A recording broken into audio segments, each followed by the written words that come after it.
Hey, it's Julie. I hope you enjoyed our special Halloween treat last week, me masquerading as the mom of a family facing off against an evil robot, courtesy of the Appleseed podcast. The episode you are about to hear is the second in our series, Thinking Deeply About War. 2 weeks ago, we heard the stories of refugees and a military veteran who've paid a personal price for war. All of them felt the wars that scarred their lives were justified, that fighting was the right thing to do. But sometimes a war that starts off right can turn into a wrong war. And it turns out that under international law, it's not that hard to justify going to war.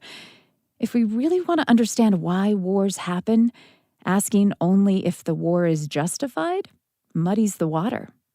Today, we'll find out why.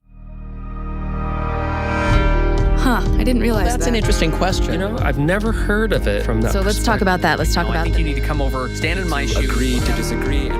This is Top of Mind. I'm Julie Rose. Each week on the show, we take a topic people feel strongly about, and we go searching for perspectives that help us feel more empathy, hope, maybe a little challenged. We're not trying to change your mind. We just think in a world that's so divided, there's power in thinking more deeply about why we see things the way we do.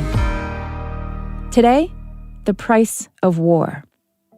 When you work for the State Department, your main job is to try and prevent wars from starting. But with the Iraq War, we realized the war writing was on the wall. As inevitable as war feels at times, there's always the option not to fight. But in the case of Iraq in 2003, Kael Weston says America's diplomatic attempts to avoid that war failed by design. I was in New York City at the U.S. mission to the United Nations when former Secretary of State Colin Powell made his presentation to the United Nations Security Council. I was actually there in the room. Saddam Hussein and his regime have made no effort to disarm as required by the international community. So at that point, there were two tracks going on. One was the march to war, which I think the George W. Bush administration pretty much wanted to do. And then I think there was the diplomatic track. I was literally a diplomatic foot soldier, but I did have the top secret security clearance. I did have guards at our mission in New York who were Marine reservists. And I'll always remember one of them telling me, this was probably 2 or 3 months before the bombs started to fall in Baghdad, that he had basically been told, hey, this is the way we're going to be getting, into Baghdad. The military already had the roadmap to war in Iraq. Kael Weston thought it was a mistake. So did enough other countries that the UN Security Council did not endorse the invasion. But when the bombs started to fall, Kael Weston volunteered to go as a diplomat. I was against the Iraq War, but at that point in my career, definitely believed I needed to be there. He stayed for a grueling length of time, 3 straight years in Iraq, then 3 in Afghanistan, and back to Iraq for another 7 consecutive years at war. I really was motivated to just try and save lives. Most Americans have never fought in a war or even had our lives disrupted by one. Does being so far removed from the loss and trauma make us more willing to send our military into battle? This is the second of 2 episodes we're dedicating to thinking deeply about the consequences of war. And today we're especially interested in understanding how the decision to fight gets made. What leads a leader or society to look at the inevitable devastation that war causes and say, we're doing it anyway? Answer that question, and you've got a path to peace. Because as one global conflict expert we will hear from later says, war is so ruinous that most of the time adversaries prefer to loathe one another in peace. The more clear and painful the cost of war is to those who are deciding to fight, the more likely they are to choose peace instead. Today, everyday Americans are further from the consequences of war than we have ever been. There is no military draft. 20 years of fighting in Iraq and Afghanistan has been done by professional military service members, deploying over and over again. This war was sort of subcontracted out to our military, which is a very small percentage of our country. Former U.S. diplomat Kael Weston again. unlike my dad and uncles who were all in Vietnam and there was a military draft, a lot of those conversations about Vietnam were happening in a lot of kitchens and living rooms across America. These wars were never in that category. And then I think it just became easy for the autopilot to be put on. Whether it was a Democratic administration or a Republican administration, these were sort of wars that were being fought by generals, and the generals would ask for more resources, and generally they got it. Meanwhile, people were going to the mall to shop. When the Iraq War started, Kael Weston had the option to stay home. The State Department wasn't ordering diplomats into the war, but Weston thought he could go and help minimize some of the damage. I wasn't naive about what one person could do, but I do believe, when you're 28 or 30 years old, I knew that probably some of the most rewarding work, but also the most difficult work was going to be in Iraq. Not long after arriving in Baghdad, Weston ended up in Fallujah, which was really the cauldron of the war. It was where the biggest battle of the Iraq War happened. He was there as a civilian, representing the U.S. State Department. Half of his job was as a political advisor to the Marines. The other half was working with local Iraqis, trying to win their support to rebuild Fallujah physically and politically. So whether it was the Marine corporals out on patrol or the Iraqi mayors that were being targeted and assassinated, we were all just trying to stabilize the situation so that fewer people were hurt and killed. What were you able to do? Give me an example of something where you feel like, at the very least, you were able to lower the cost of this war by, I don't know, even just a few lives. Yeah, I'll give you a couple examples. I love the Marine Corps, but when the Marine Corps proposed to berm, to literally move massive amounts of soil around the provincial capital of Anbar province, which is this massive, violent province dominated by the Sunni Arab population, I raised my hand and said to a general, I'm not so sure that berming an entire provincial capital is a good strategy. What is the implication of berming a city? Like, why would that not be considered a welcome thing? Well, the military argument would be to encircle the insurgents, right? So that it becomes a lot harder for bad guys, terrorists, insurgents to move in and out of the capital.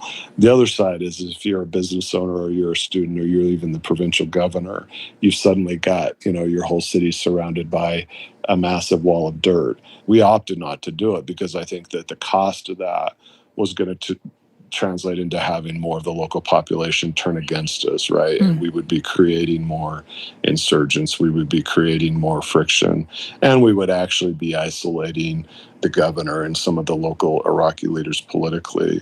Were any of these leaders glad that we had gotten rid of Saddam Hussein? Did they see that as because that was a big justification for America. It was like, this guy's terrible. We need to go free these people from this awful dictator. Yeah, I did not find a lot of people who were advocating Saddam Hussein and the fear he brought to that country that they wanted to continue. But they would say, at least under Saddam, we kind of knew where the lines were. Now we've got car bombs on the corners. Our kids are in danger of going to school.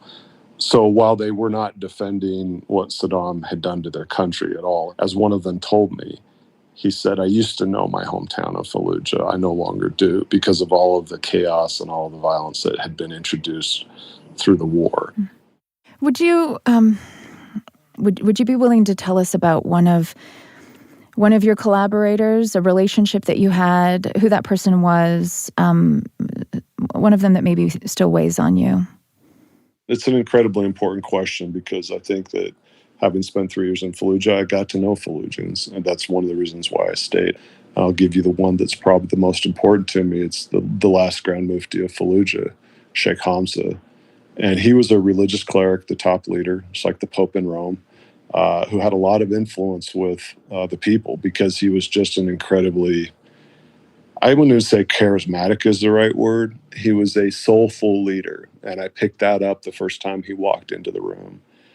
Well, Hamza had so much credibility with the people of Fallujah and the people in Anbar province that he was using that wasta, which is an Arabic word for influence, to try and help us get home sooner and also save a lot of Iraqi lives. But by supporting that role working with us, we were making him more vulnerable to terrorist intimidation. And I'll always remember when he told me, he said, Mr. Kael, they want me to support demonstrations, that he was having insurgents, terrorists walk into his mosque and say, hey, Sheikh Hamza, you're the Grand Mufti. We want you to help turn the people against the Americans. And he wouldn't do it. What eventually happened is he was assassinated. And I think he probably knew that he was a dead man walking, a dead Grand Mufti walking, but he still worked with us. And I think there's a part of me that looks back and thinks that's the definition of courage. Bravery in a war zone, we give medals for, as we should.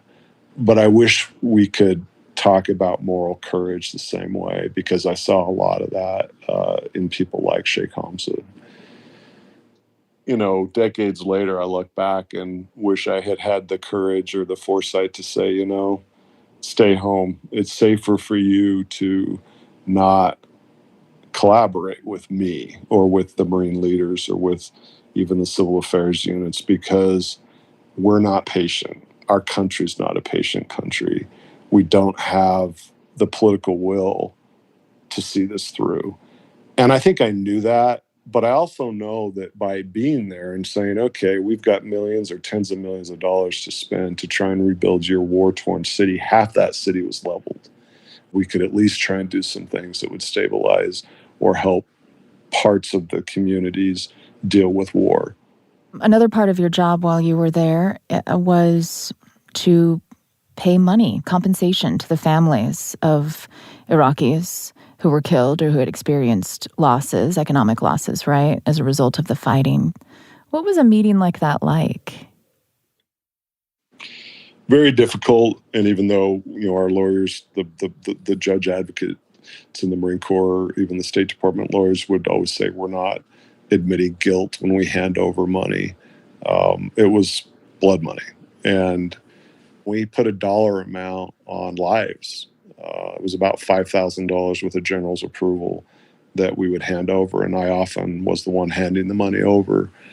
I always felt that while it was not required, we absolutely should do it and did do it. And yet I'll never forget what it was like to be in a room when 3 of the sons of local leaders in Fallujah who had been assassinated took that blood money. They were taking our money because they needed it. But you could tell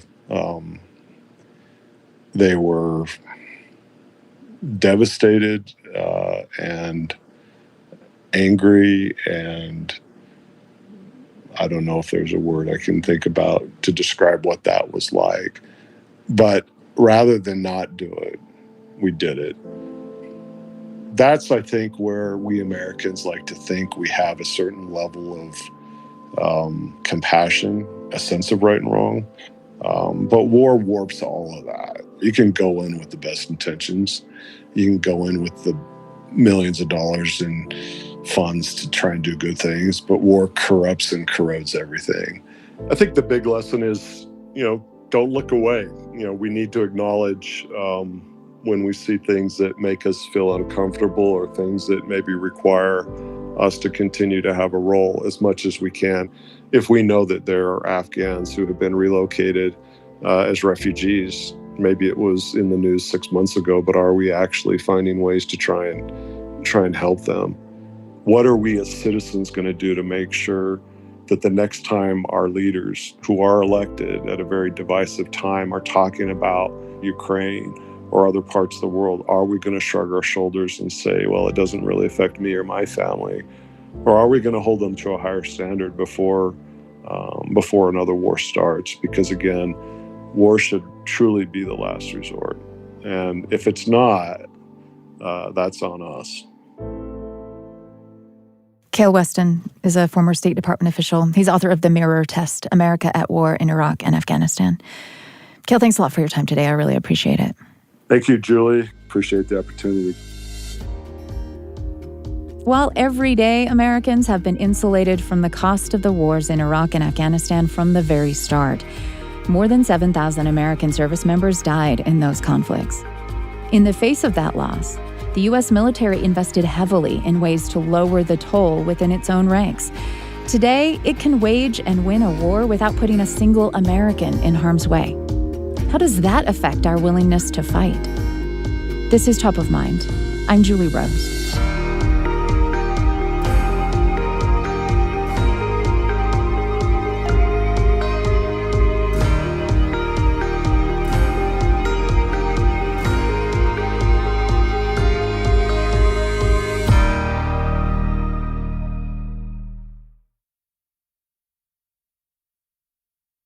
Wes Bryant joined the U.S. Air Force several years before 9/11. So when the war on terror started, I began deploying back and forth between Afghanistan and Iraq over the years. After the initial invasions, the U.S. military shifted out of attack mode and into security maintenance and counterinsurgency. And that is when the human cost of the war to American service members really began to escalate. You know, a lot of our operations were reduced down to just what's called combat reconnaissance patrols. It was drive around and just have presence. And a lot of that ended up in U.S. casualties from IEDs, especially early on before we, because we went in with non-armored Humvees initially. You know, they just frankly took a lot of us out very easily. And at that point then, was it harder for you to... It was harder for you to justify in your own mind why you were there, why we were taking these risks? Is that fair to say? It was, absolutely. More than half of all American casualties in Iraq and Afghanistan were caused by IEDs, improvised explosive devices that are cheap to make and easy to plant in the path of a military patrol. Even when the military began using armored Humvees and actively sweeping their routes, IEDs remained a leading cause of civilian casualties and created a crisis of traumatic brain injury among U.S. veterans. American news outlets began regularly reporting on limb amputations, brain damage, PTSD, and an epidemic of suicide linked to IED injuries. The American public started clamoring for the wars to end. Meanwhile, the U.S. military focused on how to fight without endangering their troops. Take Wes Bryant's job as a JTAC. A Joint Terminal Attack Controller, which are the personnel who are charged with deploying on the ground, controlling the actual airstrikes, whether it be from fighter and bomber aircraft or drones, as we call them now. Basically playing puppet master with all our air power. Now, for most of Wes Bryant's 20 years in the military, being a JTAC meant being in the middle of a fight, on the ground, ducking fire and radioing instructions to pilots, dropping bombs from above.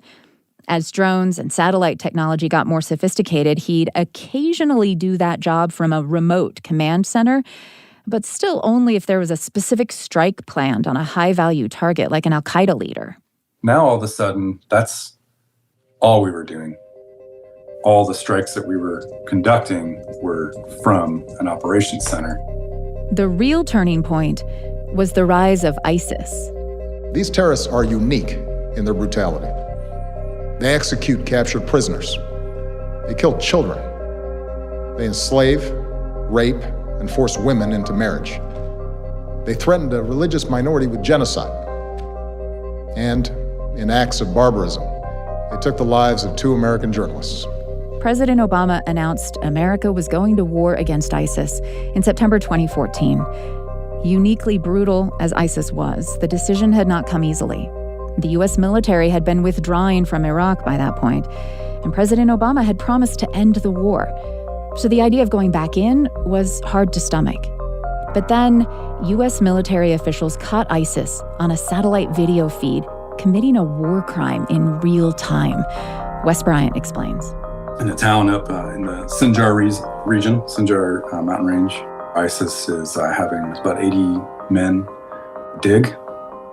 And there's, a little bit of back and forth going on in the operations center saying, hey, maybe they're having them dig trenches, for reinforcement against Kurdish forces. Because they would have civilians do that as well. But it became very obvious what was going on once they stopped digging and lined them all up. And then an execution was caught on camera. And that was one of a few events that were pinnacle that kind of turned the tide and caused the Obama administration to say, okay, let's start doing something.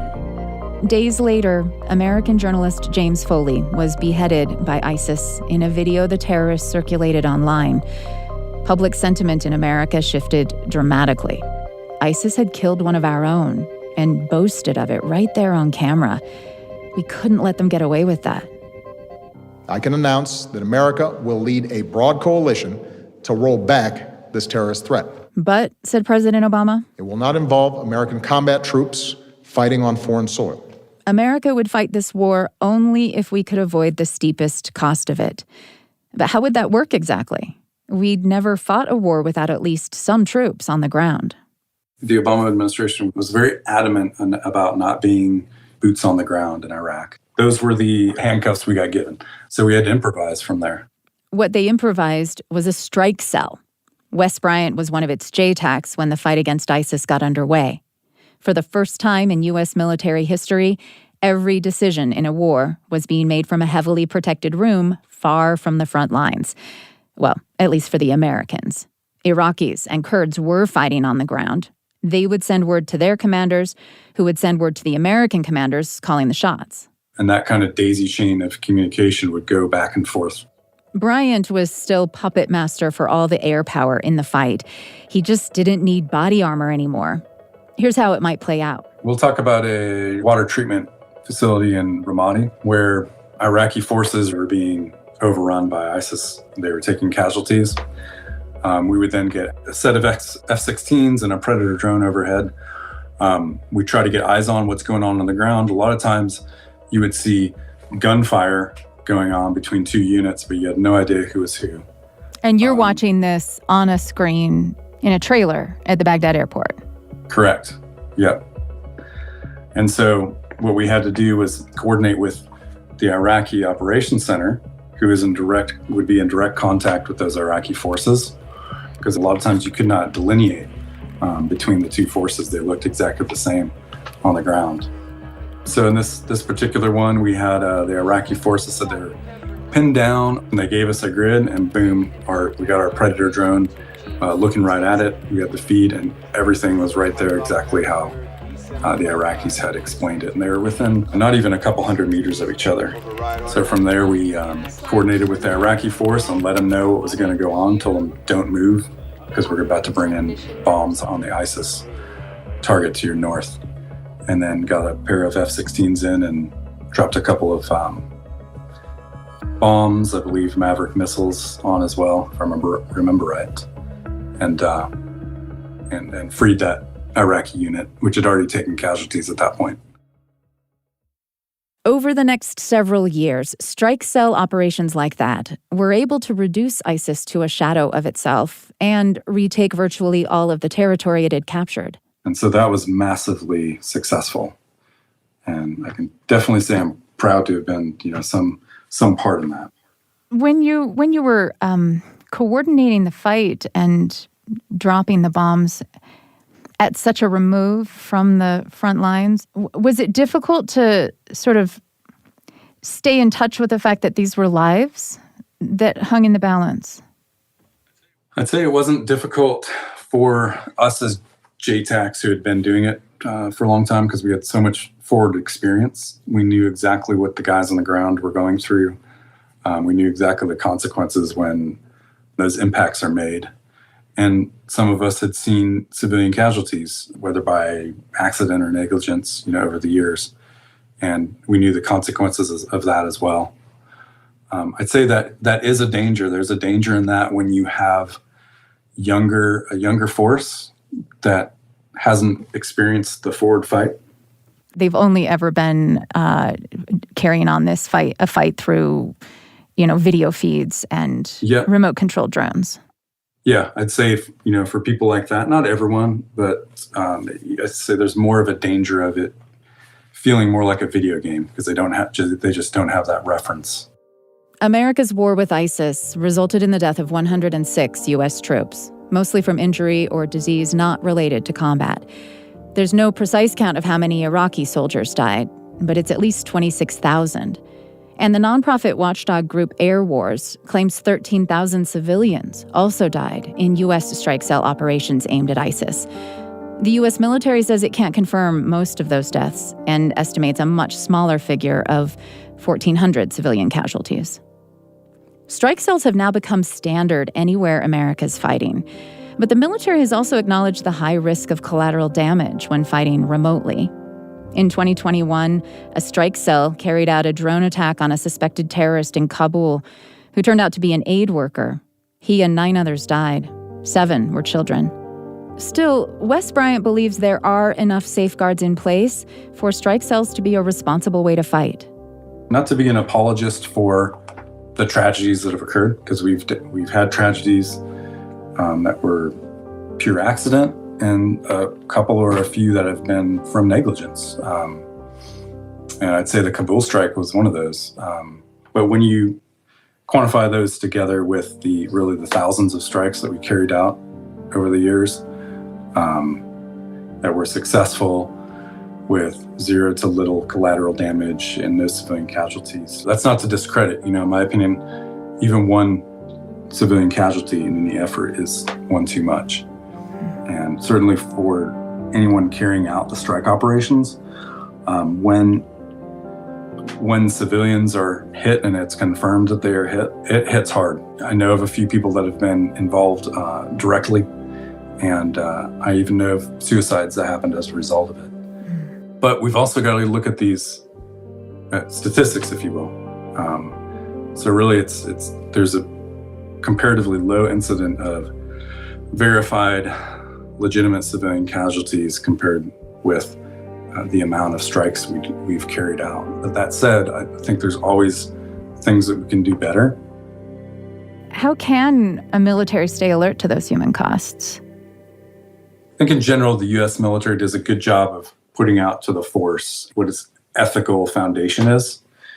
But a lot of times when you're in it as an operator in the military, and you're just back and forth, just kind of jobbing it, as we say, sometimes you need reminded a little better. I'd say over the years of the war on terror, there probably could have been like a cultural reset a little bit by the military leadership to say, let's reset and refocus you guys and give you some background and understand why we're here, what we're doing, what the consequences of things going wrong are. Because otherwise you could just get wrapped up in what you're doing. You start ignoring or forgetting the other aspects. And Wes Bryant also worries about the American people losing sight of the costs of war. Yeah, especially as we have such turmoil right now internally, and you see these, what some people call these roots or seeds of civil war beginning. I don't think we're anywhere close to that yet, but perhaps closer than we ever have been since the actual Civil War.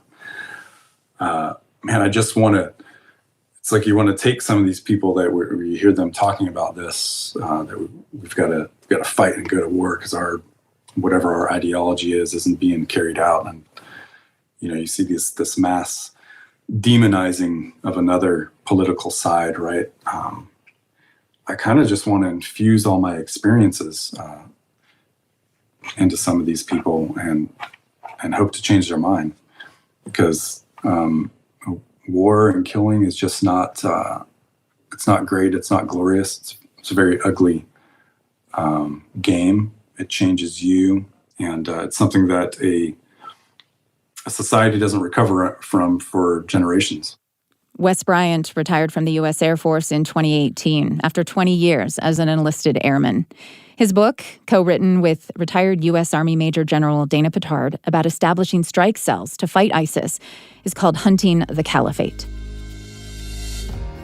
This urge countries and militaries have to lower the price they pay for war is natural. It's also a clue to finding peace. The more painful war feels to the leader or society choosing it, the less likely they are to fight. So the actual natural state of humanity is to have adversaries. But I like to say that our natural state is to loathe in peace. This is Top of Mind. I'm Julie Rose.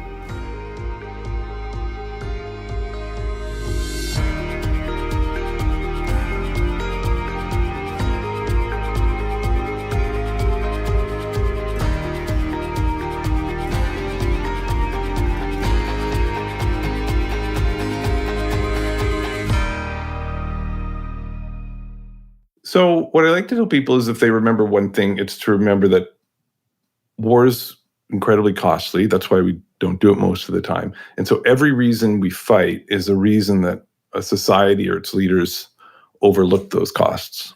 This is Chris Blattman. He's a professor of global conflict studies in the Harris School of Public Policy at the University of Chicago. And I just wrote a book called Why We Fight, The Roots of War and the Paths to Peace.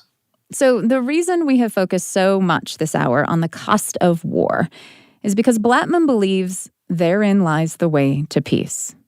Choosing war is always a calculation of benefits and costs.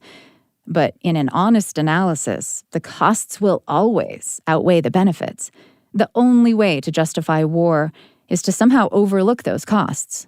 And there's basically 5 main ways that happens, sort of like 5 logical possibilities. And when you know which of the 5 are at play in a conflict, you've got the roadmap to peace. Now, it only takes one to lead to war. But for the sake of illustration, let's think about a conflict where all 5 happen to apply. Russia and Ukraine. So maybe the first thing worth pointing out is actually this idea that most of the time we don't fight is even true in the case of Russia and Ukraine. For 20 years, Vladimir Putin tried everything possible short of invasion to co-opt Ukraine. Assassinations, dark money, support for separatists, on and on and on. And so it was really a last resort. And likewise, Vladimir Putin hasn't had to use violence or invasion to co-opt most of his other neighbors, like Belarus or Kazakhstan. There's been 30 years of basically the dissolution of the Soviet Empire, and it's been mostly peaceful. Although not necessarily democratic or upholding human rights or free of tension. So it's peace, but it's not happy and harmonious. Correct. And I'm just saying, like, we don't fight. And that doesn't mean things have to be equal or happy. I mean, like, Russia is a good example of a peaceful place where people are oppressed, right? Most oppression is, quote unquote, peaceful. I mean, of course, it's violent and oppressive, but there isn't an armed conflict between the Russian people and the government because it's just too ruinous and too costly. And so most oppressed peoples don't rise up. I'm not trying to say that's good or bad. I'm just trying to point out that actually most of the time we don't fight, even when oppressed. Even when the world might consider you fully justified in rising up. Yes, absolutely. So the question is, like, why did Putin overlook the costs and risks and decide to invade? And why didn't Ukraine, in some ways like Belarus or like Kazakhstan, just stand down? And I think it fits well into these sorts of 5 explanations that social science has brought us. So the first and maybe the most common, I think, it was unchecked leaders. So Vladimir Putin's an autocrat. He doesn't bear most of those costs of war, right? He's not accountable to the people who bear the costs of war. And so throughout history, unchecked rulers, especially autocrats, have been much more likely to go to war. Because they can send young men and women to the front to die, and they're not worried about getting reelected. Correct. It doesn't necessarily interfere with their thievery or their own, kleptocratic control of this state. It's even true a little bit for democratic leaders. The more insulated a democratic leader is, the more likely they are to choose violence because they don't have to. They're not fully accountable. So a president or prime minister in a country where women don't vote, or a majority or huge ethnic group doesn't vote, is one that's inherently going to be more war biased, more ready to use violence because they don't have to consider the costs of war to those people.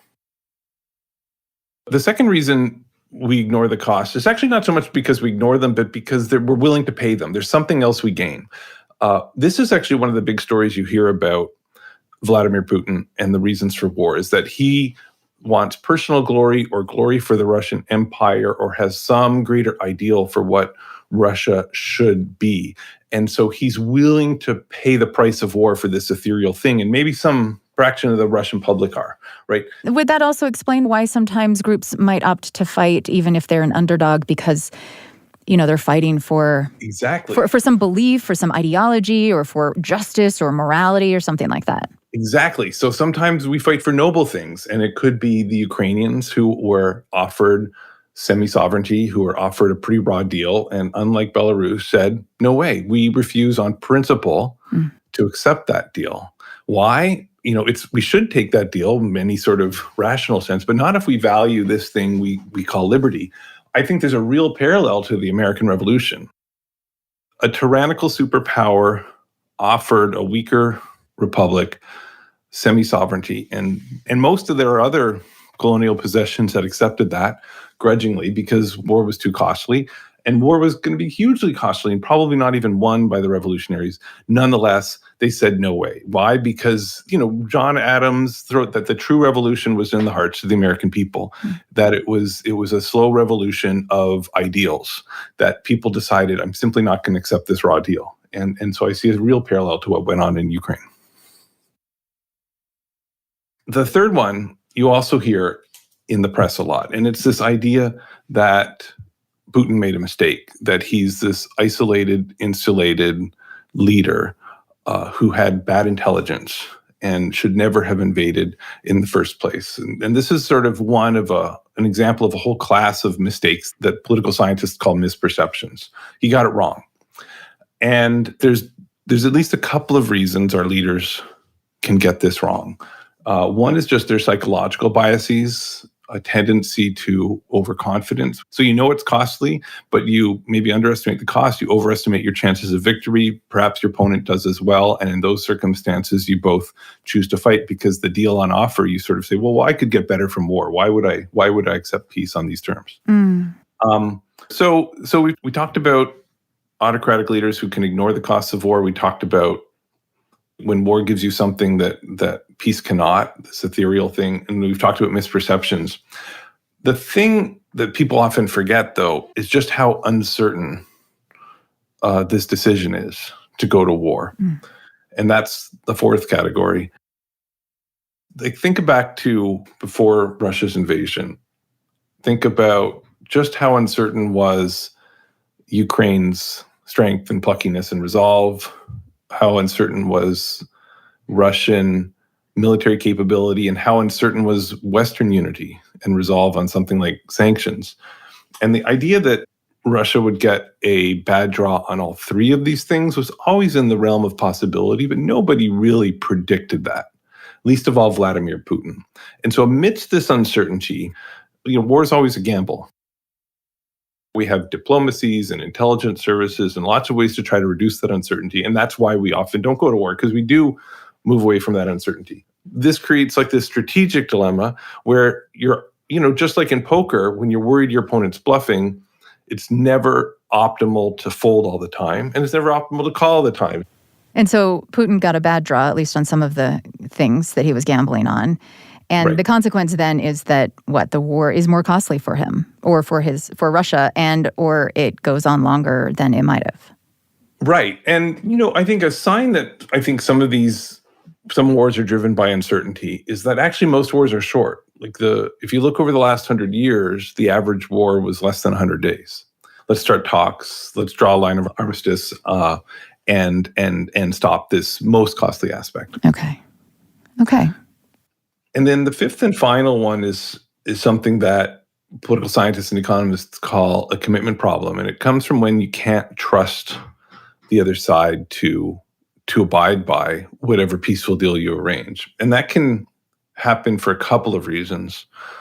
The most common one, and what some people think is one of the most common causes of the longest wars in history, is that there's one rising power and one falling power. And the falling power, the diminishing power, has a chance before they diminish to lock in their advantage, to basically crush their opponent before they rise. And so they launch what's called a preventative war because they can't really trust the opponent not to take advantage of their power in the future. And did Vladimir Putin have a reason to sort of strike while he had the chance when it came to Ukraine? I'd say this is the least of the five for understanding why this war began, but I think commitment problems are important for understanding why it persists. So I wouldn't say there was a dramatic power shift, but there was this inexorable seeming shift by Ukraine towards the West and towards democracy. And this was not going to get any easier for Russia to take care of in future. If anything, their power, their military power, their economic growth seemed to have peaked. And so there was a little bit of a now or never element to their invasion and some of the timing. But I don't think it was so important that it explains the war on its own. I see. I do think this idea that you can't trust the other side to stick to a deal is a real reason why it's hard to find peace right now. Okay, so just recapping quickly. Most of the time, nations choose not to fight because war is just too costly. But there are these 5 main reasons a country might overlook those costs.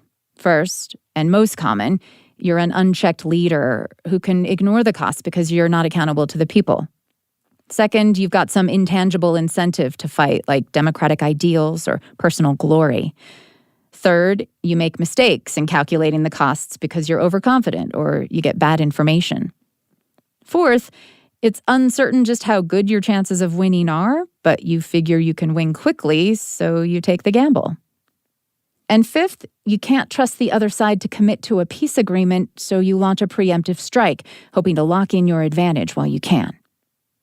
Now, Vladimir Putin had all 5 of these drivers going on. Does that mean he was right to invade? So I don't like to use the word right. For me personally, the answer is clear. Like it was a selfish and violent and heinous act, and it was illegal. So it's not correct.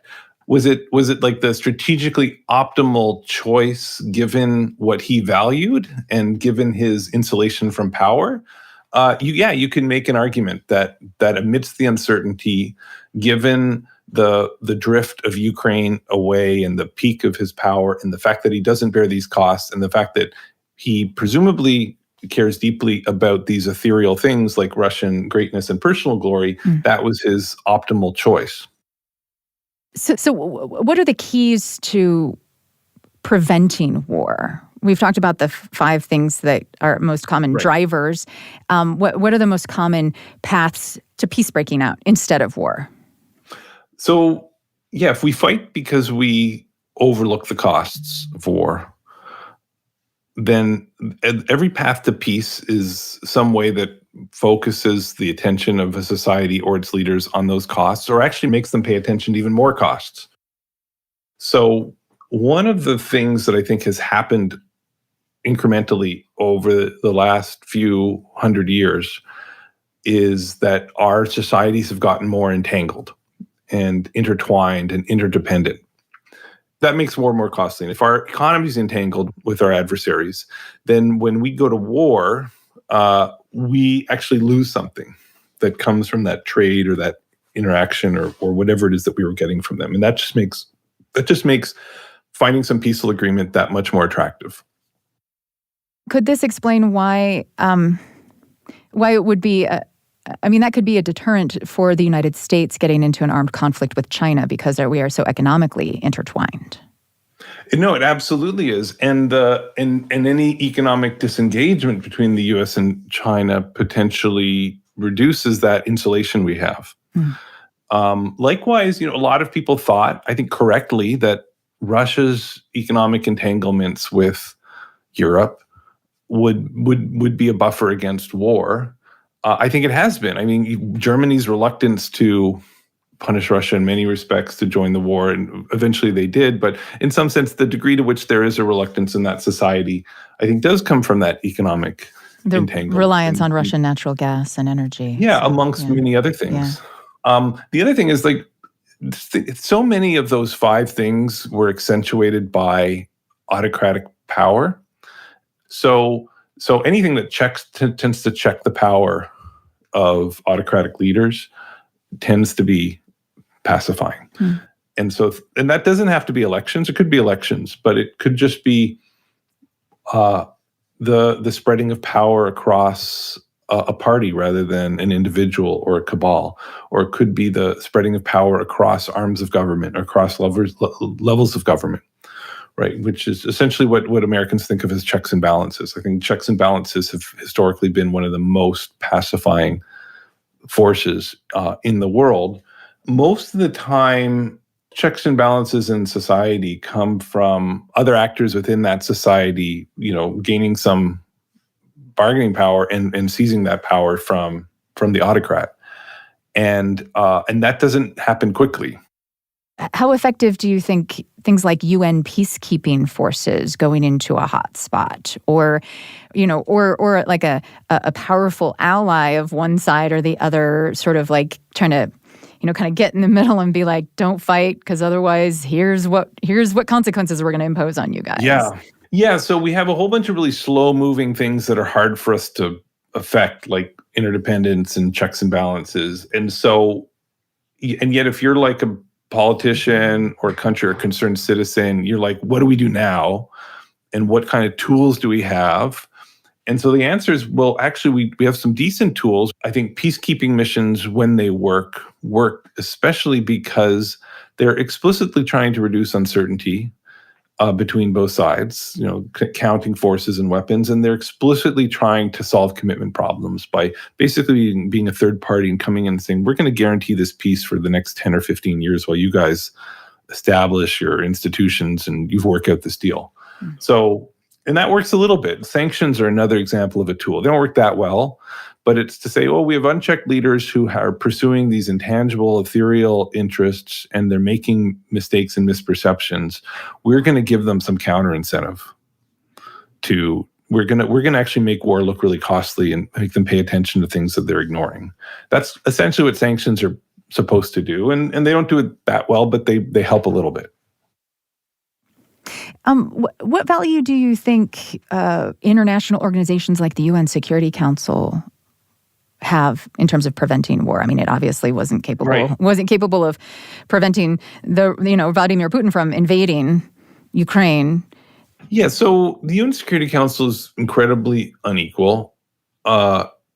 When there's a conflict in a place that is not a strategic ally of one member or the other of the UN Security Council, then I think that organization and its tools like peacekeepers have been pretty effective at least helping peace emerge or keeping conflict from breaking out. When one of these great powers is involved, whether it's Russia's invasion of Ukraine or the U.S. invasion of Iraq, it's a pretty ineffective. It's just not built to counter that. He's referring to the fact that only 5 countries are permanent members of the UN Security Council with the ability to veto any resolution. They are Russia, China, the United States, France, and the UK, which were the victors in World War II. And the UN arose from that war. It's becoming harder to justify those 5 countries still having such disproportionate power over international decisions of peace and security. But Blattman says it's also hard to imagine that changing anytime soon, since those 5 nations would have to give up their control of the UN Security Council. In the meantime, Blattman says there is more America could be doing to promote international norms that discourage war, like signing on to the International Criminal Court.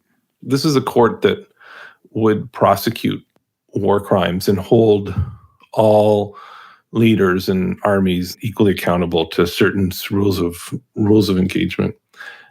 That's a kind of a sanction, right? That says, okay, if we prosecute an illegal war, or within war, if we prosecute it in such a way that commits huge human rights abuses, we'll be held accountable. That's predictable and calculable. Therefore, we're less likely to do it. That's pretty basic. And that's the kind of system of international law that I think would lead to a more peaceful world. And if war breaks out, makes it less likely to result in terrible abuses. And America, partly out of its concern that it would not like to be constrained by those rules, doesn't sign on, and therefore everybody else isn't nearly as constrained by those rules. And that's just one example of what I think of as a lot of sort of short-sighted calculus that essentially puts us in this world where we have these adversaries like Russia and China doing things that we wish they wouldn't do, and then we wonder, well, why aren't they why isn't there a rules-based international order that stops them from doing this? And you're like, well, it's because many of our governments have undermined that rules-based international order again and again and again. On the other hand, says Blattman, I think we have a set of international organizations that just didn't exist in the same way or with the same depth of commitment as they did decades ago. I think more peace is a really positive outcome of that. And I think even if we don't buy into things like the International Criminal Court, there's 100 other treaties, whether they govern the use of nuclear arms and atomic energy and whatnot, that diplomats have put together and the United States has endorsed. And I think these have created a body of international law and international system and something that looks a little bit like a rules-based international order.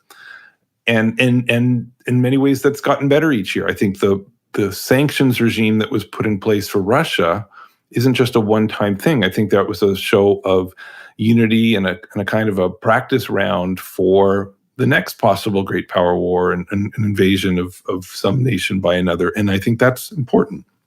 And in that case, it was unusual and important step because you had a lot of nations accepting that those sanctions were going to impose costs on themselves as well.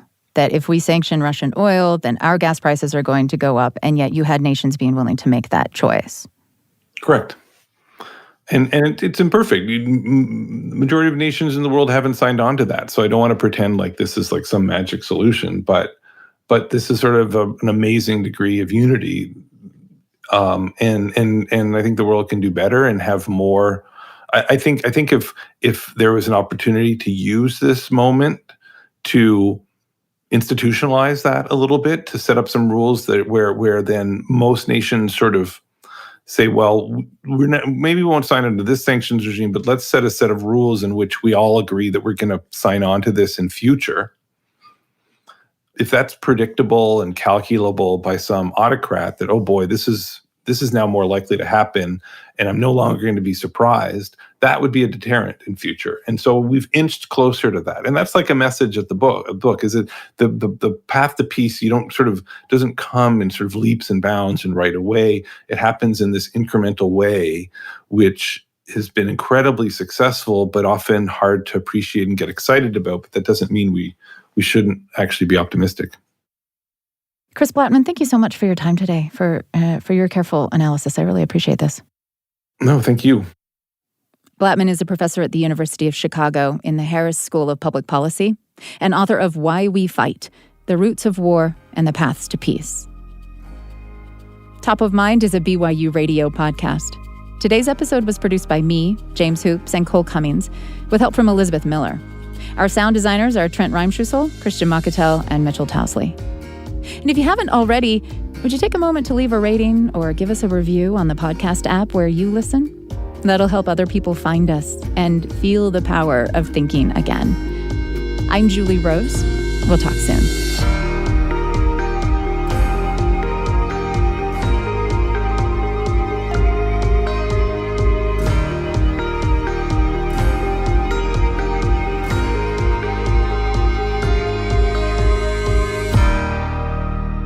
So just one more quick thing before we go.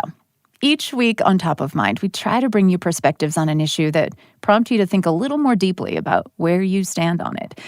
And we want you to feel a little challenged, a little humbled even, because that's where the breakthroughs happen. If we can muster the will to stick with that discomfort rather than back away from it, there is a real opportunity to find some new empathy for a perspective we hadn't considered before. And hopefully get even more clear about why we see things the way we do. So we're launching a new series called Stick With It, where we talk to people about having that kind of experience in their personal or professional lives. Can you think of a time when you encountered a perspective that felt challenging or uncomfortable, but you chose to stick with that discomfort? And you're glad you did? Email your thoughts to topofmind@byu.edu. And we'll be in touch.